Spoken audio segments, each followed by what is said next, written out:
Menu प्रमाणात तर आतापर्यंत कधीच खाऊ येत नाही, कारण वारंवार आम्ही सगळ्यांना सांगितलेलं आहे, पण ते खाऊवालाच इतका हे आहे की एकतर असं काही बोलायला गेलं की आमच्याच शेतावर येतो आणि परवडतच नाही म्हणते त्यांना. सोडून दे म्हणलं तर सोडत बी नाही, किंवा मग फोनच उचलत नाही. खाऊवाले एक आणि देणारा वेगळाच आहे. खाऊवाले आम्हाला त्याला बोलायला गेलं की ती म्हणते साबीरला बोला, आम्ही काय करू शकत नाही म्हणते.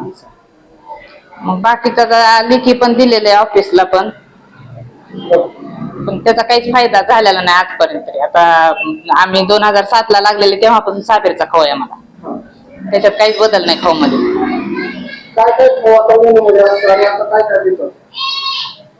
मेनू मध्ये खिचडी, वरण भात एक असते, चुरमुऱ्याचे लाडू, राजगिरा चिक्की, शेंगदाणे लाडू, उसळ असते मटकीची. पण आमच्याकडे काहीच नसते, फक्त खिचडी, उपीट पातळ आणि गोड कलर टाकून थोडस साखर टाकलेली असते त्याच्यात, गोड बी नसते. ते दोनच मेनू असते. डाळ भात एक असते, तेच रोज. 2-2 दिवस उपीट, 2 दिवस लापशी, एखादा दिवस कधी तर दिले तर वटाणे कच्चे मच्छे, ते पण कसले त्याला नीट केलेले नसते, किडे असते त्याच्यात, पालकांची अशीच ओरड आहे. बाकी आमच्याकडे काहीच नसते. नाहीतर मग बिस्किट असते एखाद्या वेळेस, किंवा एकदम खालच्या लेवलची चॉकलेटचा पुडा 100 ग्रॅम 150 ग्रॅम होते ते चॉकलेटचा पुडा. चॉकलेट आमच्या मेनू मध्ये नाहीच आहे, पण चॉकलेट आणि खारे बिस्किट तेच मग त्याचा खाऊ असतो.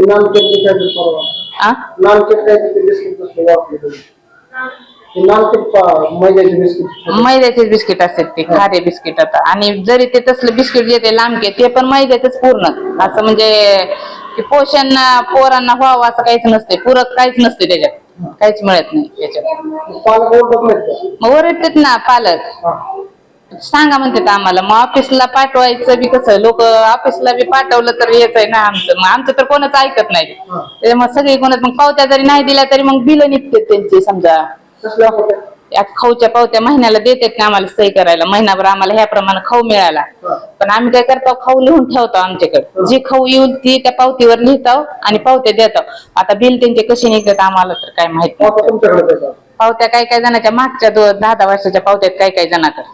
बिलं तर काय आता निघाल्याशिवाय राहत करते. मग आता नेमकं कुठं काय होतंय ते काहीच कळत नाही.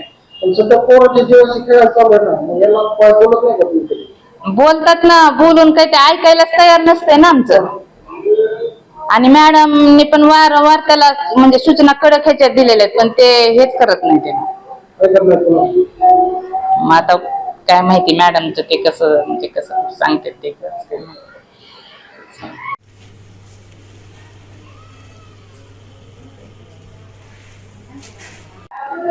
तुमच्या इथं किती मुलं आहेत अंगणवाडीत आणि काय परिस्थिती आहे खाऊची? माझं नाव आफरीन मोमीन आहे. माझं बाळ इथे येते, 5 वर्षाचा आहे. ती आसिम नाव मुलगा माझा. खाऊ चांगलं येत नाही, लय खराब येत. हरभरे किडके येतात, वटाणे किडके येतात, मटकीचं तिखट करून कसं लेकरांना खाल्ल्यासारखं देतात. जेवणच चांगलं येत नाही, वास येत मध्ये. कोंबड्याला नेऊन घालतो आम्ही भात तर खात नाही. सोयाबीनचे हे घालून तसली खिचडी करून देतात. मटकी ही देतात का? 8 दिवसात एक, 15 दिवसात एक वेळेस येते मटकी. चांगली असते ना? नसते तेवढे चांगली केलेले. काय वाटतं मुलाला असं खाऊ घालताना? असं खाऊच घालत नाही आम्ही. हे तर आम्ही कोंबड्याला, ह्याला मांजराला कोंबड्याला घालता, खातच नाही आमचं लेकर. कबुतराला कोंबड्याला घालतो आम्ही, लेकराला खाऊच घालत नाही. मुलं तुम्ही खाऊ घालण्याचा प्रयत्न केला तरी? केलं पण खात नाही ना मुलं तसलं. काय म्हणतात मुलं? ऐसा खाना नहीं खाते हम बोलते. हम तो बासमती खाते. नहीं, ऐसा खाना नहीं खाते बाबा.